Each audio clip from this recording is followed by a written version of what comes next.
Hey, how you doing? This is SEIJIHITO here to bring you news. So I just woke up and I wanted to do a quick honesty check with a lot of people out here.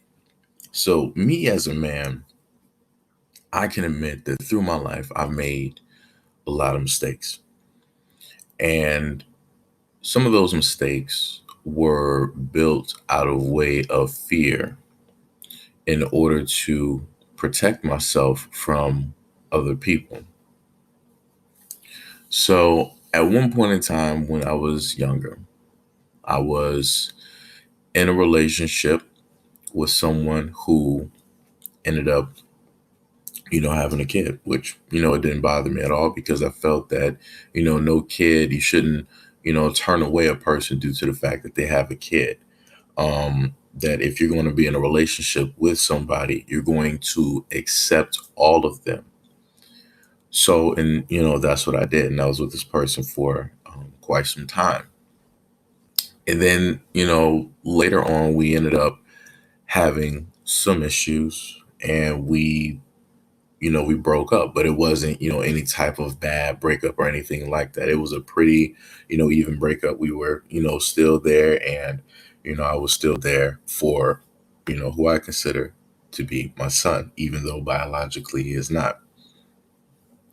So while I'm still there, because during this time, me being younger, I'm, in a sense, growing faster emotionally than what I would normally have to do in order to be in this relationship.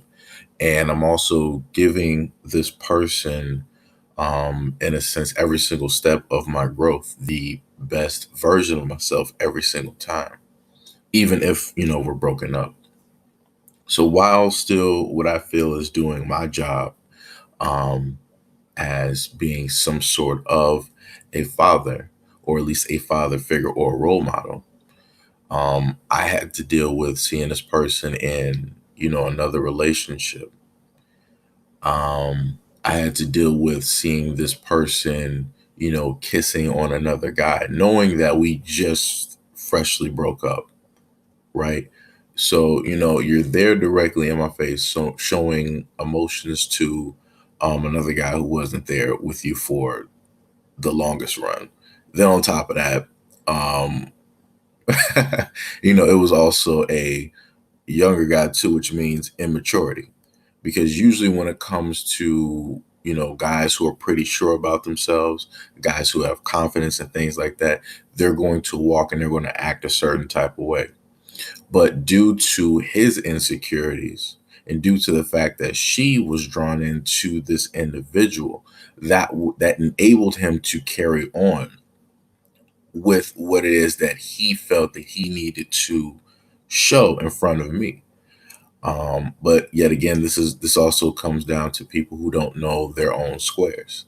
Because for me, I was away from that square of being in a relationship with that person because I fully acknowledged and understood exactly what it is.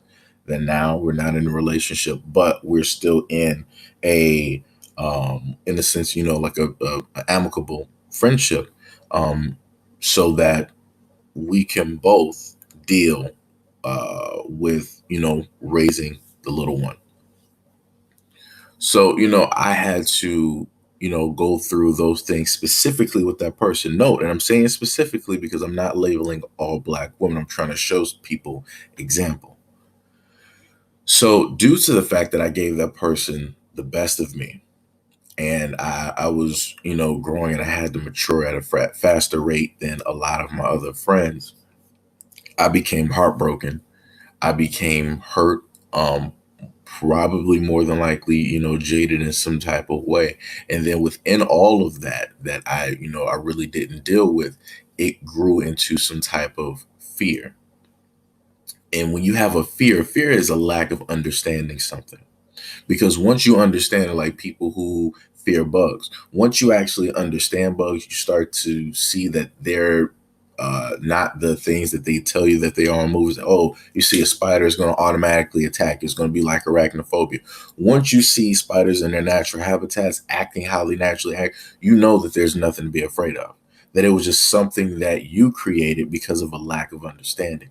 So for me, no matter how I feel that I was growing in a positive way, like a tree would towards light, I still had things that I wasn't, dealing with, that I didn't understand at that time within myself, that was just, festering and growing. So because of that fear, I created a armor to protect myself so that I could, in a sense, I guess, heal, and not deal with a potential of it happening again. And also within that fear, it carried on to another woman, because somewhere within that fear it was telling me like, yo, all right, this happened like once, it's going to happen to you again. Like the next person is going to do this to you again. Like that's the voice that would tell you, that would make it all right for you, in a sense, unknowingly, in a sense, to hurt another individual due to the fact that you were hurt by somebody else. And then to further add on to that hurt, that I feel that really broke everything, that I had to finally get over, was the whole fact of, going through DNA testing and finding out that another kid who I 100% thought that was mine, because I specifically told that person during the time, like, yo, um, I know you're pregnant. Like, yo, I got you pregnant. Like, I was proud. I was happy. You couldn't tell me nothing. Like, I swear to you, couldn't tell me nothing. But then during that whole stint, it was my mom and it was a couple other people that were like, yo, the kid doesn't look like you.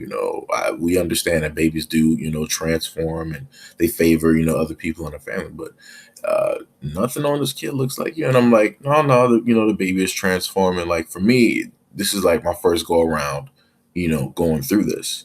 And for me, I felt that I knew because I was there. Everybody else wasn't there, but I was there. And then, long story short, the police or whatever came to the door, served me whatever papers, which scared the living crap out of me, to be 100%, because I've never dealt with police in that manner, specifically looking for me before ever in my life. Um, Ended up taking the test and I found out that it wasn't mine. And I can't explain to women what it's like to have something like that ripped away from you, to have something like that stolen from you, to have your trust broken in such a way. And then, to potentially be used later on as a way to also get money. Like I said, there's a lot of things with child support, which are going to be touched on in a different video with me and Brandon, hopefully later on today, just in case you guys want to hear more. Um, but the thing that I'm trying to get through to people is that it's not okay to hurt other people because of your fear, because of the things that you've gone through, right? And like I said before, a lot of these things, they happen subconsciously, because we walk with a lot of things consciously, we do, but then we walk with even more subconsciously, because mentally our mind is, blocking off certain things so that it can, repair itself and grow and elevate itself to, deal with, I guess, in a sense, more traumatic things. Um, and I had to come to that realization, and I went back and I had to apologize to that person and let them know, like, yo, this is not um this is not your fault. Specifically, the things that you dealt with me, it is not your fault, because honestly, it was stuff that I carried from a previous relationship, which realistically I shouldn't have, but due to the fact that, I was younger and there's no, rule books on how to do it, this is what I did, because I thought that this was the proper way to do things, that if you're hurt, you just, keep forging through, and, you'll just deal with whatever it is, later, and just leave it on the back burner and just, let it slow cook for a while, and, it'll, take care of itself. So, these are the examples that I try to give to people, to let them know that, hurt people, and that in order for us to do better, we have to do better for ourselves.